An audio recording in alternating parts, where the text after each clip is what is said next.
noise level down. Turn off your cell phones, please. Okay. So, hello.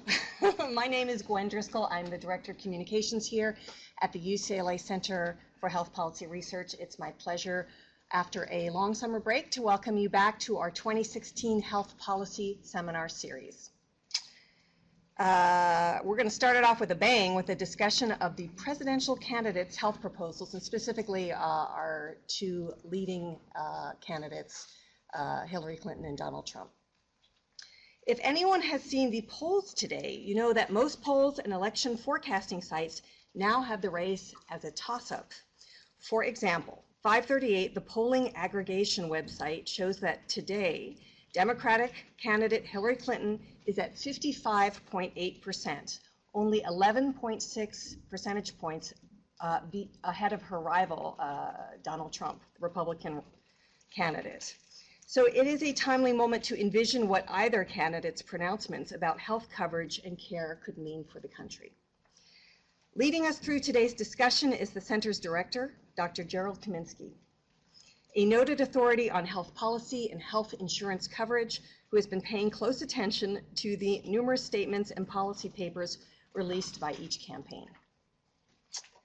However, before we get to that, I just want to draw your attention to our next seminar. It will be on October 26th, and it will feature the center's associate director, Dr. Stephen Wallace. Steve will be giving us a first-hand look at an upcoming joint study, findings from a joint study with the Commonwealth Fund on federally qualified health centers, so-called FQHCs. These clinics, community-based health centers and programs, are a key source of primary care for people without health insurance and are one of the only sources of low-cost care for undocumented immigrants. In this seminar, Steve will discuss the impact of the Affordable Care Act on FQHCs.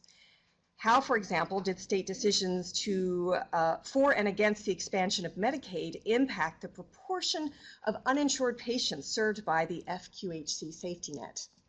How well have FQHCs coped with the influx of newly insured patients in terms of staffing and funding? Have FQHCs been able to meet the needs of the remaining uninsured, particularly the undocumented? Please join us on October 26th to find out. So, as for today's seminar, we will be recording it as always, and it will be placed on our website at the address you see at the top of this slide. If you would like copies of today's presentation slides emailed to you, please send me an email, Gwen Driscoll, and my email is gdriscoll@ucla.edu.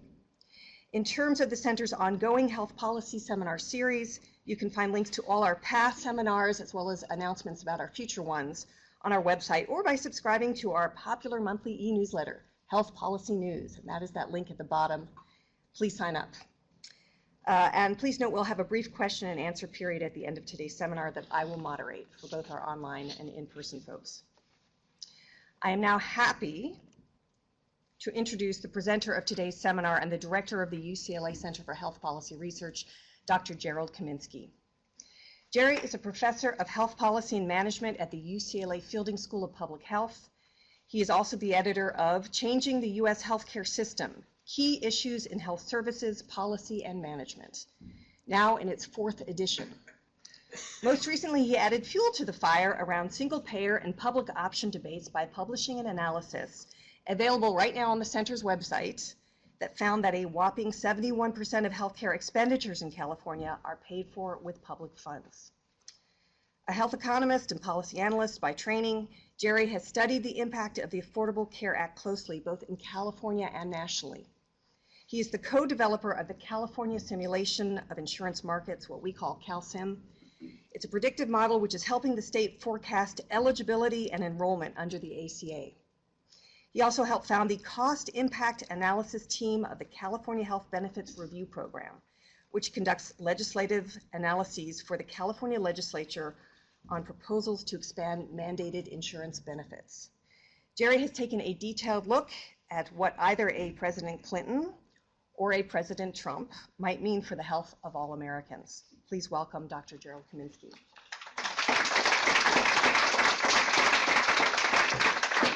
thank you very much. It's a pleasure to be here today to talk to you about this year's presidential campaign.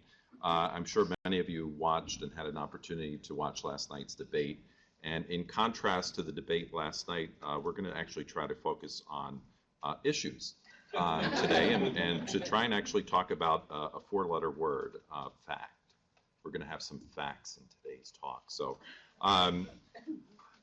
typically in a discussion like this, you know, I've been around for a lot of years, and through various presidential campaigns, one of the common techniques that we use around this time is to put together a side-by-side comparison and lay out the candidates' positions on a wide variety of issues and look at them literally side by side.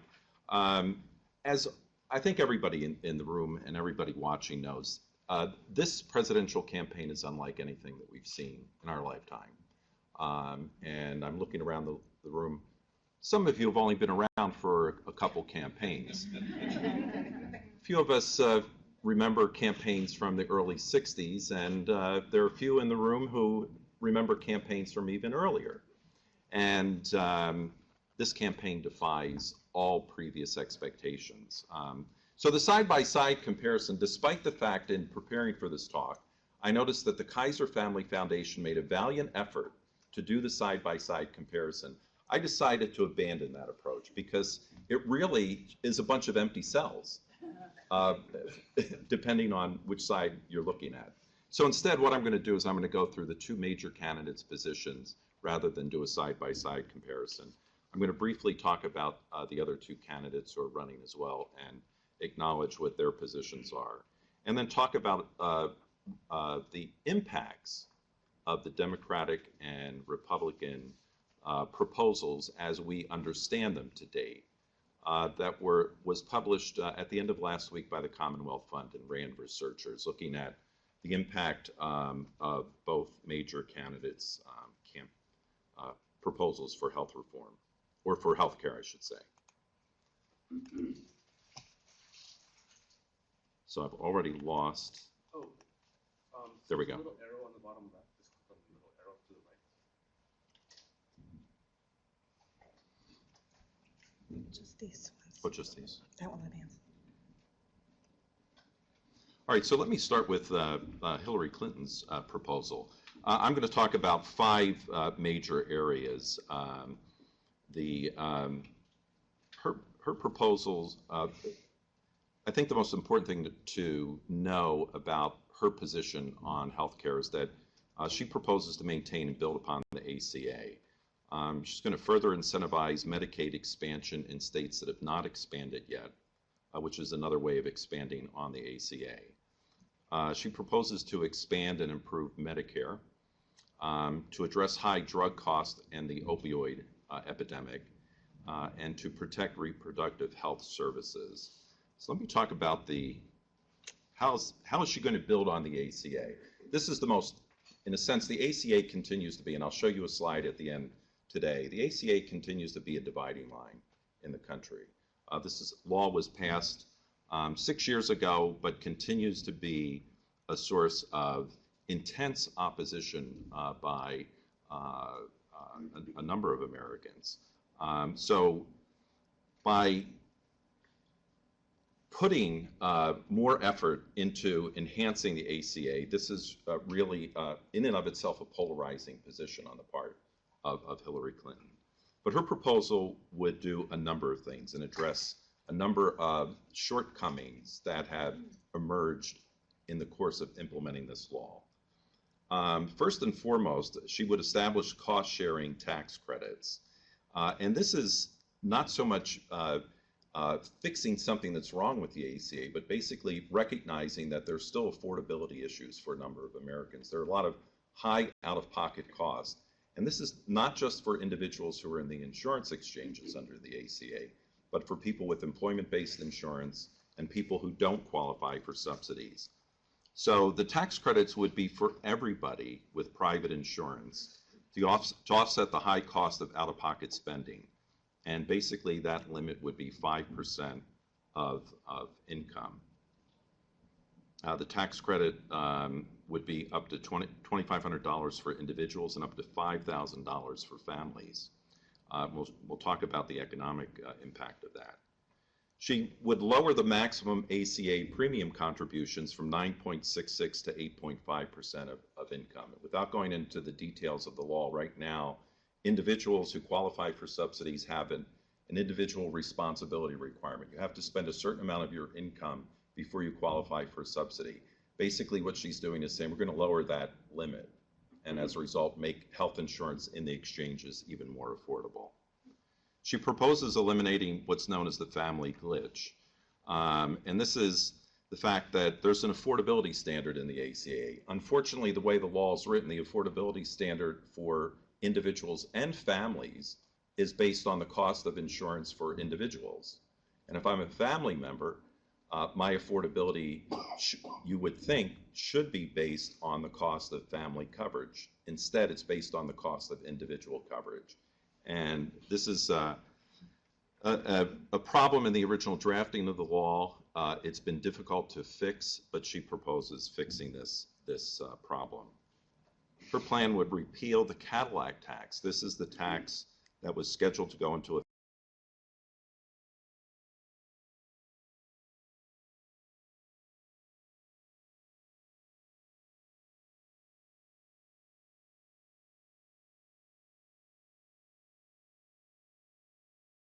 effect next year on high-cost employment-based plans. There's really bipartisan opposition to this provision of the law, and as a result, she proposes repealing it.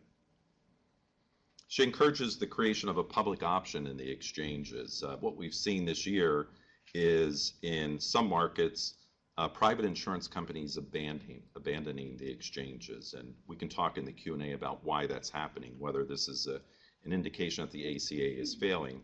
But the fact is that there are more markets, and there will be more markets in 2017 with one or two insurers than there has been in the first 3 years. And as a result, there's been renewed interest in establishing a public option to guarantee that there's at least one reliable insurer in every marketplace in the country, and to help to generate some sense of competition in markets that have only one or two private companies. She would eliminate surprise bills, and surprise bills are not something that were created by the ACA per se. They've been around for a long time in various states, including California, have taken efforts to try and eliminate this. But this is basically what happens in our insurance market now when you use an out-of-network provider. And the problem, of course, is that none of us know when we're using an out-network provider. The most common example is I go into a hospital for either emergency care or elective care. The hospital's in my network, so I've done my due diligence. I'm going to a network hospital. But it turns out that the anesthesiologist was not in my network, and I didn't know to ask that as it was being wheeled into the operating room. And then I get a bill from the anesthesiologist, and the bill is directly to me, not to the insurance company, and it's for full charges. And that full charge could be anywhere from 10 times to 100 times more than what my insurance company would pay for in-network care. What Clinton's proposal would do would be to eliminate that surprise billing mechanism nationally. Her proposal would enforce the ACA price transparency requirements, and I'll return to this when I talk about the Trump proposal as well. But the idea being that if in a marketplace where we're relying more and more on high deductible plans, where people have more out-of-pocket liability, we have very little price information about what the cost of healthcare services are. And so the movement towards price transparency seems to be really essential if you're going to put consumers at risk for out-of-pocket spending with high deductible plans.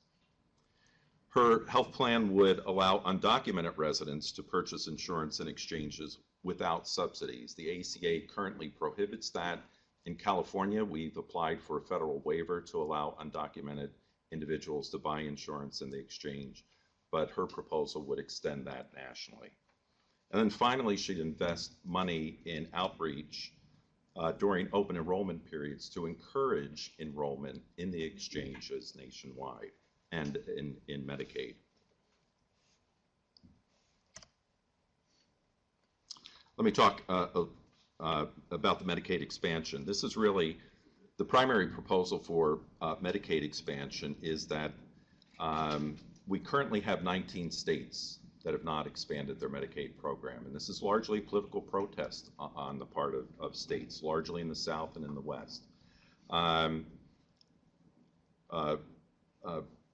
Candidate Clinton, Secretary Clinton, is proposing to extend what is currently a 3-year period of 100% federal subsidies for Medicaid expansion to the 19 states that have not expanded.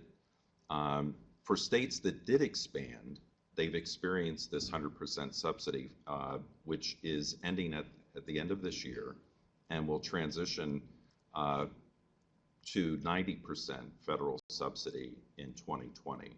So basically, this is holding states that have not expanded, holding them harmless and saying, whenever you come in and decide to expand your program, you're still going to be eligible for 100% subsidy for your expansion program for a 3-year period, and then we'll phase you down to 90%. Medicare expansion and improvement, this is a big one. Secretary Clinton proposes to allow 55 to 64-year-olds to buy into Medicare.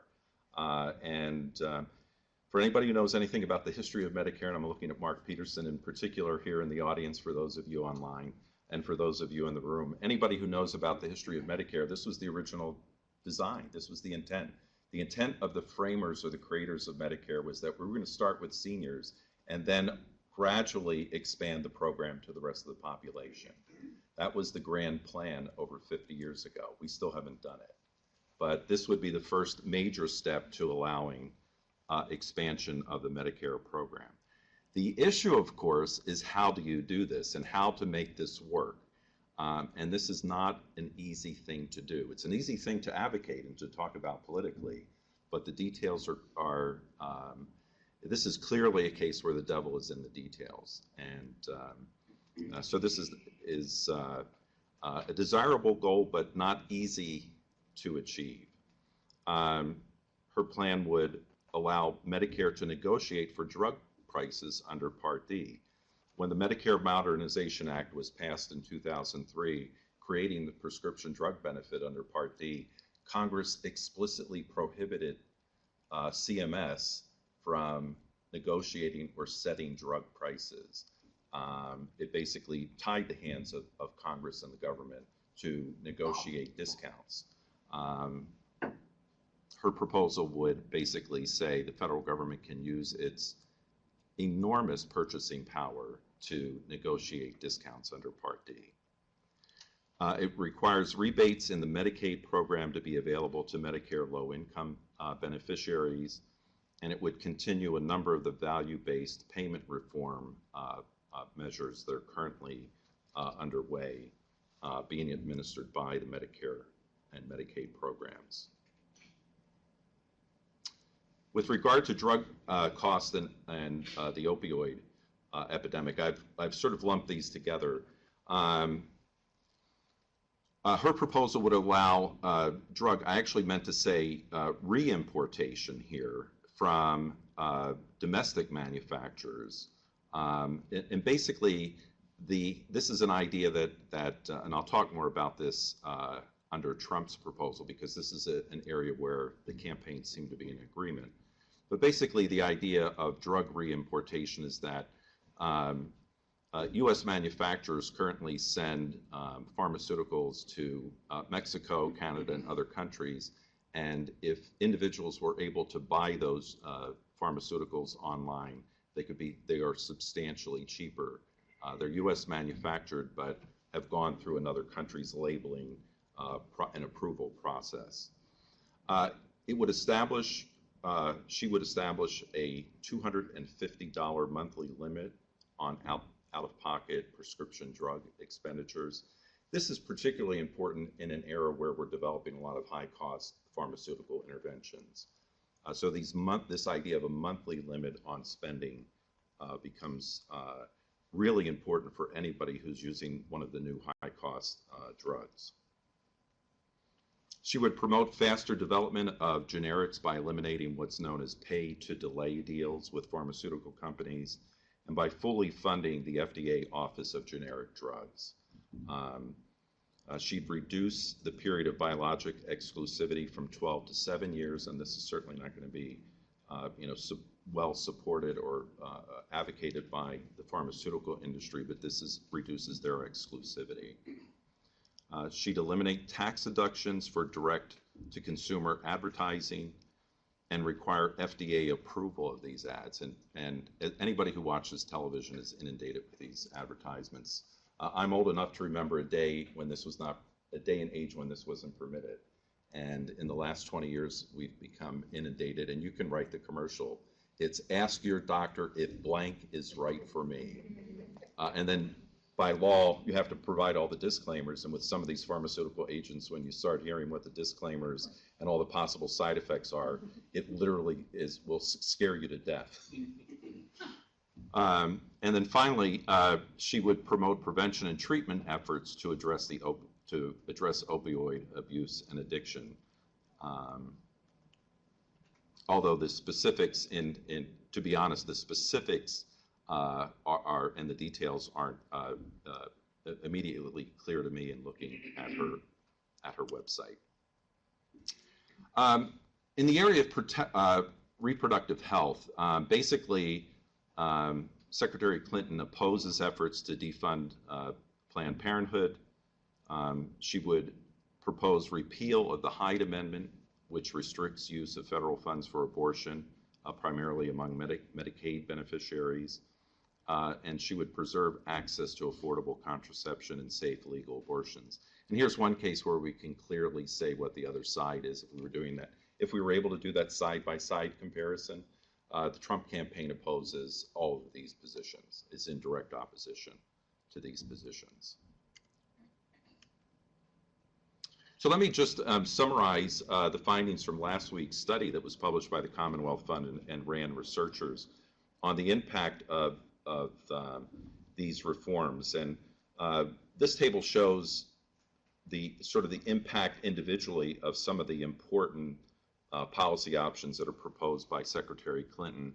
I will say that cumulatively, although it's not presented in this table, the net impact, if all of these major options were adopted and approved by Congress and signed into law by President Clinton, it would reduce the number of uninsured by roughly 10 million nationally. So the combined effect would be about a 10 million further reduction in the number of uninsured at a cost of roughly $90 billion a year annually. And that's not shown on the table. So the point is, further reductions we've achieved, just to remind people, the ACA has achieved to date about a reduction of about 20 million uninsured in the United States. This would be an additional 10 million further reduction in the number of uninsured. So let me turn to the Trump campaign and the 7-point plan that has been up on the website actually since early this year. I'm not going to read through these right now because I'm going to go through each of them individually, but essentially these are the 7 major points and one that's not in the list that I'll talk about after the last point. First and foremost, repeal and replace Obamacare. This has been the message of Republicans, and Donald Trump may not be a traditional Republican or traditional representative of the Republican Party, but he has embraced the Republican mantra for the last 6 years. This law, according to Republicans, is the worst thing that's ever happened in the United States and needs to be repealed immediately by the next Republican president and Congress. The impact is that approximately 20 million people would return to the ranks of the uninsured. With regard to pre-existing conditions, and this is actually one of the aspects of the ACA, the prohibition against, first of all, denying insurance based on pre-existing conditions, and or charging individuals more because they have pre-existing conditions. This aspect of the law actually has had the strongest bipartisan support. So polls consistently show that opponents to the law still think that this is an important protection. Unfortunately, the campaign is silent on this issue. Doesn't mean that Mr. Trump doesn't have a position. He may. Maybe he's talked about it with his family, but it hasn't been revealed to the rest of us yet. For the time being, we have to conclude that if you have a pre-existing condition and we repeal ACA, good luck with that, because we're going to go back to the way things were 10 years ago. Now, Donald Trump has said that he would repeal and replace, and the question is, well, what's the replacement? And I think there really isn't a specific replacement plan. Some other Republicans over the last few years have actually spelled out in greater detail what the replacement would be. And including some of those replacement plans have included dealing with this issue of pre-existing conditions. His proposal does not explicitly lay out. So I think that the best we can do is infer. And that seems to be a common theme with regard to his campaign. So we're going to assume that by replacement, the rest of what I'm going to be talking about is what's replacing the ACA, although it's not explicitly presented in that way. So what are the ideas that we're going to have instead? Well, we're going to allow insurance to be sold across state lines, and this is the famous, we're going to get rid of the lines. So we're going to get rid of the lines, and this isn't unique to Donald Trump. Republicans have been promoting this idea for a number of years. The idea is that you allow health insurers to, rather than to be regulated on a state-by-state basis, you allow an insurer to set up shop in a state, presumably one that has the least regulatory requirement, and then allow the company from that state to market nationally. And the reason that this idea is promoted is that the expectation is that this is going to make insurance more affordable, because now insurers won't be subject to such extensive regulations as they are. The problem is that it promotes a race to the bottom. What it means is that a health insurer can literally identify a state that will have minimal, if any, regulations or consumer protections, incorporate and then market those policies nationwide. And you have to ask yourself, how well, for example, if my insurance company is incorporated in the state of Delaware, how well is the state of Delaware going to regulate what's going on in the state of California when it comes to insurance abuse? And the point is that there's absolutely no indication that state-based regulation would be effective as a nationwide model. It really is a good mechanism for segmenting market risk, and that's why insurers like the idea. And it benefits high-income individuals in good health, because it basically, combined with the pre-existing condition exclusions, allows insurers to deny insurance to high-risk individuals or to require them to pay much higher premiums. So it's a good mechanism for further segmenting risk.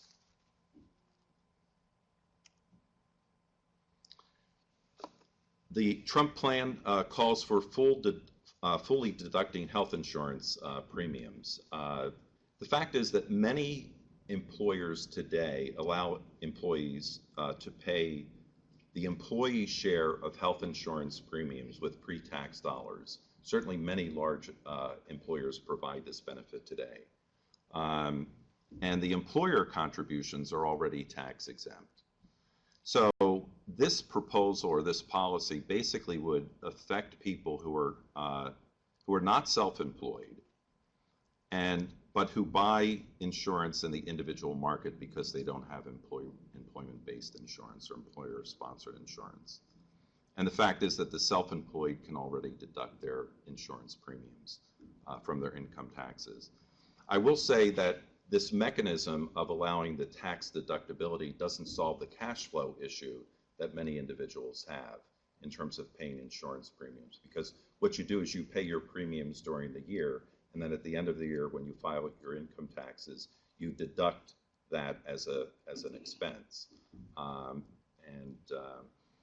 That cash flow on a monthly basis is still an issue for many people, or will be. But in all fairness, what this policy would do is it would equalize the benefit across people who currently don't have the same ability to deduct their premiums. The other comment that I have is that it provides more benefit the higher your tax bracket, and this is part of what many economists have argued for decades is wrong with the current tax-exempt status of health insurance benefits, and that is that the higher your income, the more the benefit. So we're basically subsidizing people at the higher end of the income distribution more than at the lower end. The Trump campaign calls for the use of HSAs, and frankly, I think I'm not the only one in looking on the internet, a little confused by this proposal because, as I've said here, they're already available. We don't need to create HSAs. They do exist. They're offered to many employees now through employment-based insurance, and they're available on the health exchanges to a limited extent. They're not broadly available, but they are available. So I think, again, interpolating here or trying to understand what the intention is, maybe this is a proposal to promote or expand the use of HSAs, but it's just not clear and how to do that and what a Trump presidency, how HSAs would be promoted. So it's a little difficult to speculate what the campaign really means here. But my guess is that HSAs are a good thing, is what the campaign is saying. And so we should have more of them. Price transparency. I alluded to the fact that this is one area where I think the two campaigns are in agreement, or the candidates are in agreement. Now, and this isn't intended specifically as a criticism of the Trump proposal, because I think it applies to Secretary Clinton as well. But the point is, I'm not exactly sure if price transparency here means disclosure of what doctors and hospitals charge for their services, which in my opinion is totally meaningless. And we can talk about that in Q&A. Or whether it means disclosing what doctors and hospitals are actually paid for their services, which is the real price from an economic perspective. And I think that would be extremely meaningful. We've had some of this. We have efforts in California currently underway to disclose more information about what people actually pay for their healthcare services. In my opinion, this is a long overdue reform, and I think that this is the one aspect of the Trump campaign's positions on healthcare that I think make a lot of sense. The healthcare sector is one of the least transparent when it comes to providing prices for commonly purchased procedures, much less rare and complex treatments. And this alone could be the subject of a webinar in the future. And I've already mentioned, it seems to be an issue where the two campaigns are in agreement, at least on a general level. Maybe they would disagree on how to actually implement this, what should be included, how to disclose the information, et cetera. But I think that there's a strong bipartisan support for this. Block grants to Medicaid. This is again, a Republican idea that's been around for decades. Republicans like block grants, and they especially like to block grant social programs. And one of the main advantages from a Republican perspective is that a block grant would limit federal government liability. So rather than paying for services and having sort of an open-ended commitment based on enrollment and utilization of services, block grants would say the federal government's going to give each of the states a certain fixed amount of money each year to pay for their Medicaid programs, and that's it. You manage the money and you figure out what to do with it. The hypothetical advantage, and perhaps some real advantage, is that it gives states greater authority, maybe greater incentive to use that money in some creative ways. In reality, it allows states to basically cut back on services because it reduces federal oversight and would allow states, for example, to go back to the old eligibility thresholds that they had prior to the ACA, and perhaps even squeeze those eligibility thresholds even lower. If the block grant was insufficient, for example, state could say, well, this year, the state of Texas could say, rather than having poor adults qualify for Medicaid at 17% of the poverty level, we're going to go down to 5%. So basically, if you make $10 or $15 a week, you're not going to qualify for health care benefits. Legalize the re-importation of pharmaceuticals. I mentioned that this seems to be also another area of agreement between the campaigns. The FDA currently certifies safe manufacturers around the globe, and this is not really an area of expertise, but when I talk to my colleagues who are experts in this area, it's my understanding that FDA is all over the world inspecting manufacturing to certify that pharmaceuticals that are being imported into the United States meet safety standards of the FDA. Again, the re-importation of drugs are drugs that are manufactured in the U.S. for sale elsewhere.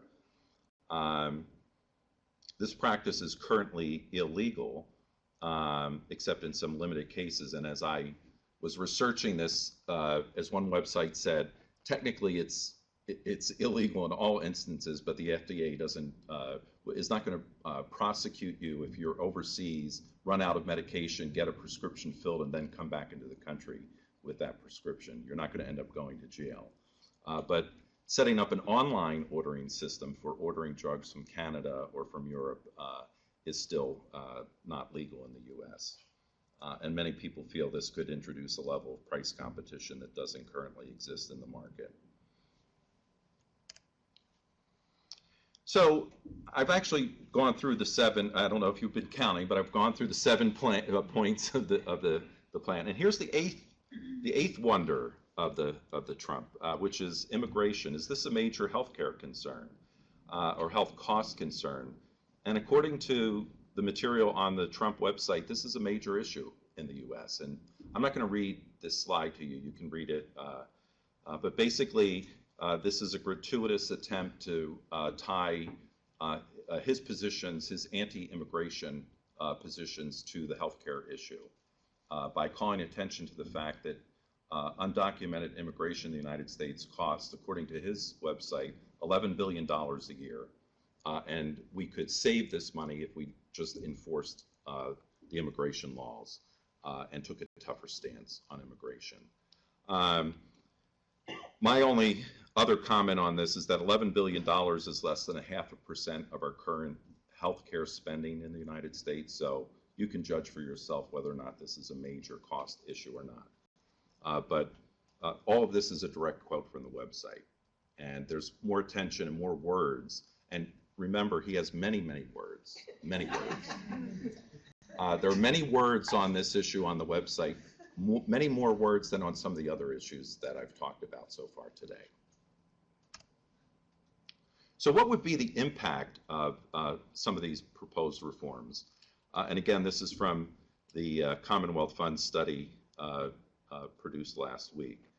What I've done is I've introduced some lines on each of these bar charts to illustrate what the current level of uninsured, or the number of uninsured in each of these income categories. And basically, you can see that I think this illustrates pretty clearly that although Donald Trump may not be a traditional Republican, he is supporting policies that Republicans have advocated for decades in this country. And that is basically that we're going to increase costs and the burden on the lowest income portion of the population. We're going to throw millions of people back into the roles of the uninsured and produce some benefit at the higher end of the income distribution. So we're going to redistribute benefit from the lowest and the poorest portion of the population and make sure that people at the higher end of the income scale are protected and get some benefit.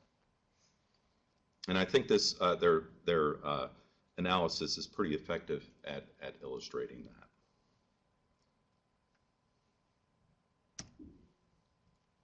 So let me take a minute to talk about the positions of the other two candidates, and I realize I need to wrap up here so we have Q&A. There are two other presidential candidates. It's my understanding we're not going to see them in the debates. Gary Johnson is the candidate from the Libertarian Party. Not surprising, libertarians believe in markets. And he doesn't have any official positions on the website, but if you look at things that he said during the course of the campaign season, he agrees also with repeal of the ACA and Medicare Part D, the prescription drug benefit, and basically believes that markets will resolve the issue of affordability. It's a traditional libertarian stance. Markets will solve all of our problems, and we just need to let them work. We need to reduce regulation and let markets do what they do best, which is to provide low-cost products to people who want them.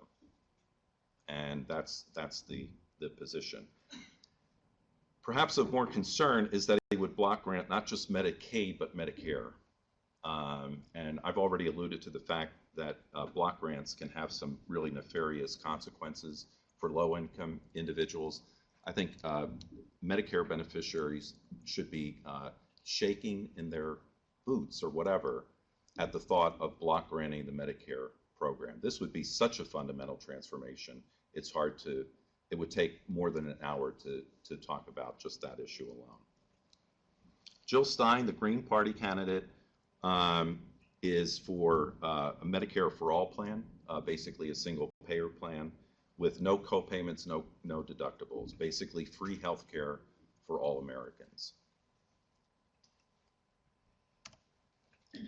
So I want to finish by showing you a couple slides about what matters to voters as reported in the Kaiser Family Foundation monthly polling results. These are the results. But Kaiser Family Foundation does an excellent job of providing information in general about our healthcare system. But they've also, in particular, been doing an excellent job for more than, for years now. I don't know when the polling started, but they've been doing it for at least 6 years that I'm aware of. But polling on a monthly basis American attitudes about a broad spectrum of healthcare issues. And in their August poll, they ask individuals about what matters with regard to healthcare in this presidential election. Not surprising, there is disagreement among Republican, Democratic, and independent voters, but not as much as you might expect. Overall, people report that access and affordability of healthcare is the most important issue. It's a little less important to Republicans than it is to Democrats and independents. The future of Medicare is the #1 priority issue for Republicans in this poll. And that doesn't surprise me, simply given the fact that Republicans skew a little bit older, a little bit more likely as a result to be Medicare beneficiaries. But it's certainly a cause for concern among Democrats and independents as well. So this is what the people are concerned about. Whether we'll hear more about this in the remaining 2 debates remains to be seen. We could, given that this is such an unusual year, we could actually have 3 debates where there's no real substance discussed, and that would be a shame for all of us because we deserve better. But these are the issues that voters say are important to them. And then finally, I want to close by showing a slide that unfortunately I find very depressing because I keep expecting the patterns to change here. But the fact is that the country remains very divided over the ACA. And I think, as I've illustrated in talking about the 2 candidates' positions today, that there's a fundamental divide between them with regard to the ACA. Hillary Clinton says this is a foundation, and moving forward, we're going to work to improve the ACA. Donald Trump is taking the position that we need to repeal this and pretty much roll back, go back to where we were pre-ACA, do a little tweaking on the margin especially to make sure that people at the higher end of the income distribution are doing better, because that's where they're the job producers, according to the party, and that's going to trickle down to the rest of poorer Americans. But the tracking poll has been, unfortunately, pretty steady and divided sharply among political affiliation since the ACA was enacted back in 2010. And you can see that Democrats report being highly in favor of the law, averaging around 70%, and Republicans being strongly opposed, independents being overall somewhat opposed to the law. And I would just point out that, although it's not illustrated in this slide, that among Democrats who are against the ACA, most of them report they're not in favor of repealing the law. They feel that the law did not go far enough. So these are the supporters that Bernie Sanders' campaign really resonated with their feeling that the ACA was not enough and that we should be moving towards a single payer system. So their opposition is not so much repeal because it's a bad law, but repeal because we need to go much, much further. So I will end my formal presentation here and open it up to questions from the audience. Thank you very much.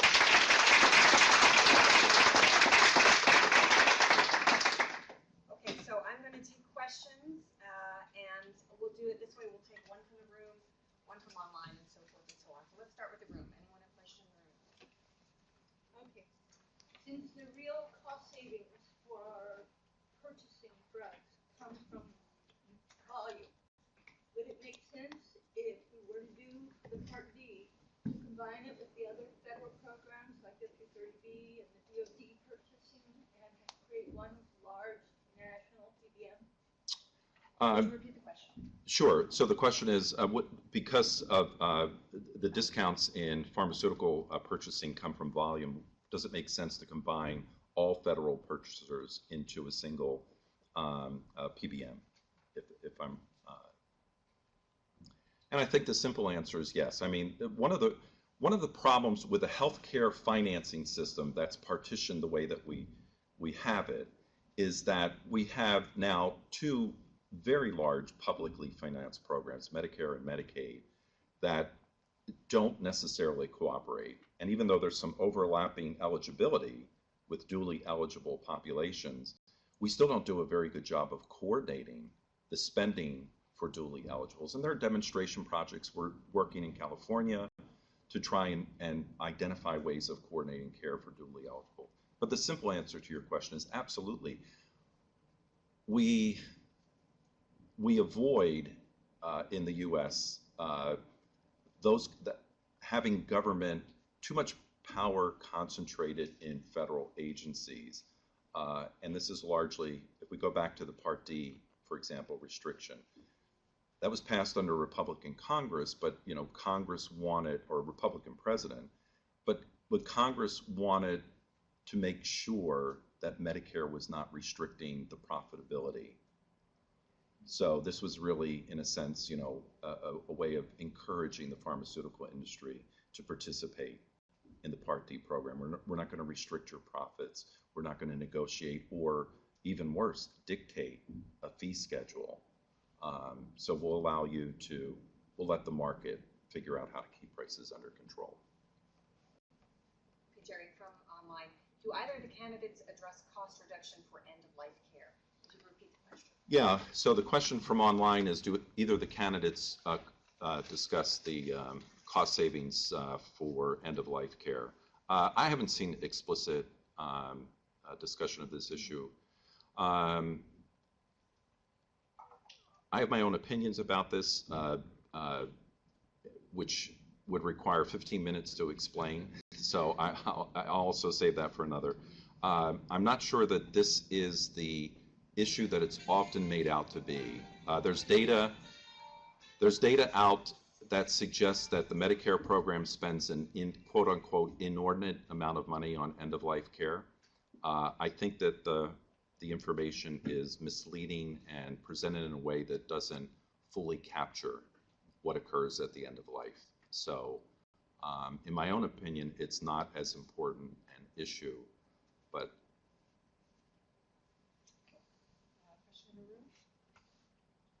So, you talked about price transparency as being one of the topics that both candidates seem to support. Mhm.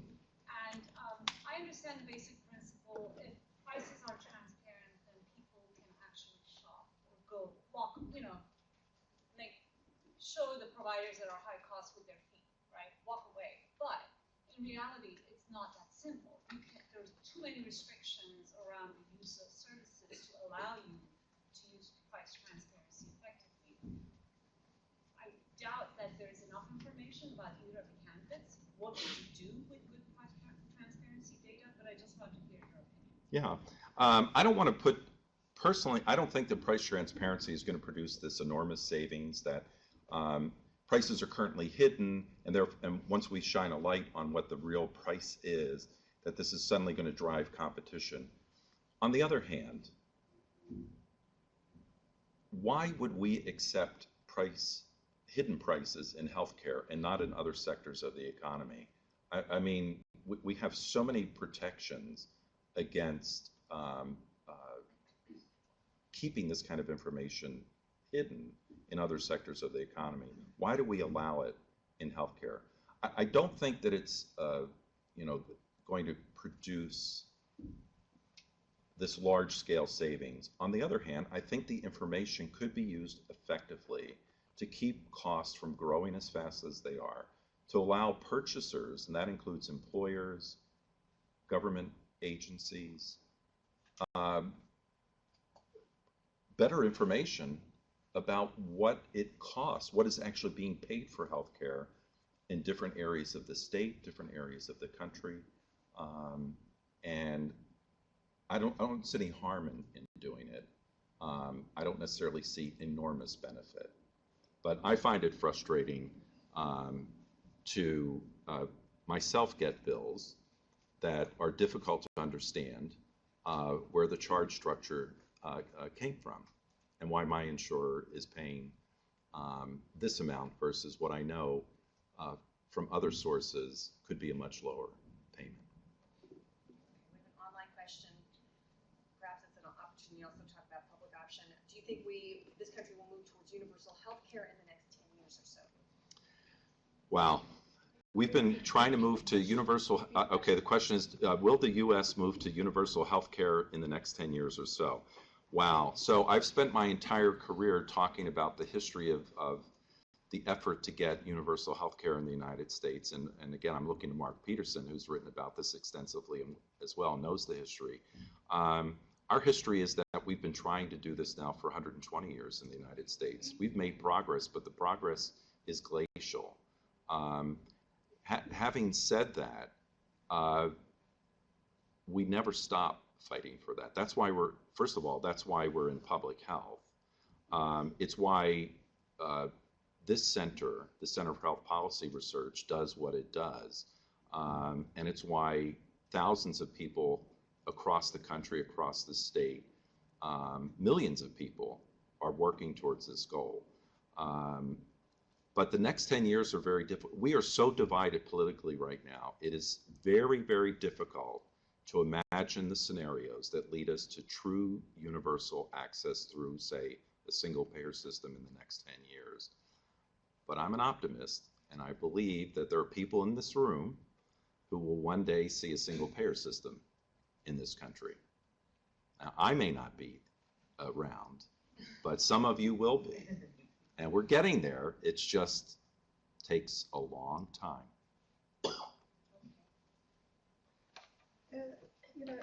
I don't quite get it, the re-importation of medication piece. Yeah. Because I found like, why do that? And it's kind of, if the overseas price is right, then the U.S. should have that price.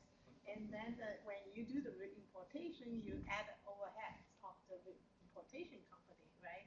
So it's just not making sense to me, but both candidates seem to be go for it. Well, Can you repeat the question? yeah, so the question is that reimportation of drugs doesn't seem to be a cost-saving measure because you're adding administrative expense, and why would it reduce costs? It seems like it would add cost. I think this is not an area of expertise for me, so I'm can't speak as knowledgeably about reimportation as others might be able to, but this is what I understand. So just take any common drug. Let's look at a statin. Maybe that's not a good example because there's so many generics. But there are drugs that are manufactured here in the United States that are sold, let's say, in Canada, and they're sold for less. So why shouldn't I be able to order from an online pharmacy in Canada? As long as my doctor says I need this prescription, why shouldn't I be able to order that? It's manufactured here in the United States according to US standards. It's being sold in Canada, but why is the fact that it's being sold in Canada somehow suddenly make it unsafe?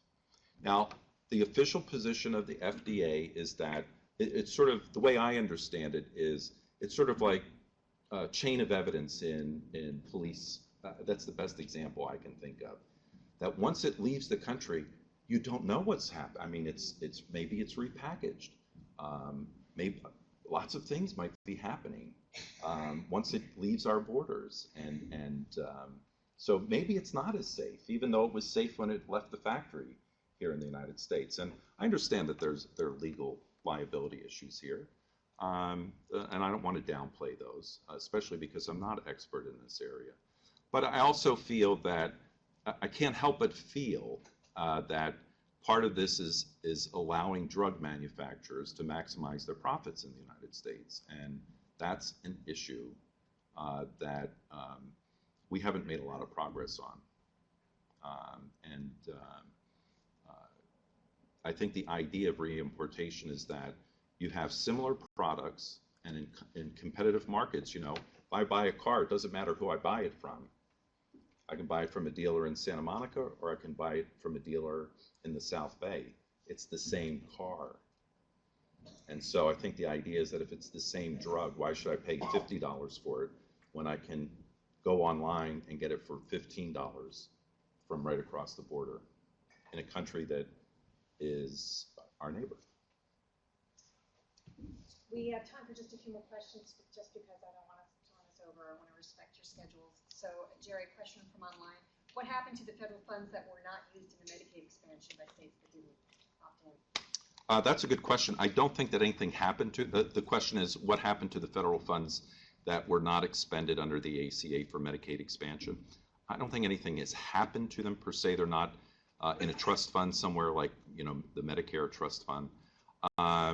They're general tax revenues. What it means is that the deficit's a little bit smaller than it would have been otherwise because federal spending's been somewhat smaller. Any more from the room? A few more from online, so let me just, very good question for a students crowd. If the ACA is repealed, what happens to those enrolled in the student loan forgiveness program? Okay, so the question is, if the ACA is repealed, what happens to students in the student loan forgiveness program? I have no idea. I don't know. I'd have to look that up. I don't know if there is an impact. I'm looking to others for help. Okay, we have one more question. Can you fit it in? Yes. Okay. It remains my understanding that ACA is the law of the land and only Congress can regulate interstate commerce, so why are private health insurers regulated on a state-by-state basis? So that's a good question. So the question is, why are health insurers regulated on a state-by-state basis? So that is, I'm not sure that I can give the short answer to that. The federal government created national regulation of insurers through the ACA, but historically states have been allowed to regulate the insurance industry. Now, why at the state level that rather than the federal level. I'm looking at Mark. I think Mark Peterson might be able to help me with this. Is there a federal law in the 50s that? No, it goes back to the constitutional predicates. The so-called police powers, health and safety, were more or less reserved for the states, and the federal government didn't take. In fact, it wasn't until OBRA 1990 and regulation of the Medicaid plans that the federal government's first started getting involved in any kind of national regulation of health. Well, and so Mark said that it's basically, it's a constitutional basis in terms of health and safety devolving in the Constitution to the state. But also, isn't that the 10th Amendment? Yeah. Which is that, any power that's not explicitly, stated to be a federal then devolves to the state authority. So the states always had that power. So I think, in a sense, the question would be, why did the federal government not regulate health insurance for so long? It's because we've evolved as a largely private market. The first health insurance in the United States was private health insurance. State insurance commissioners were already in place because of other forms of insurance. And so health insurance, as it began to emerge in the 30s and 40s, fit into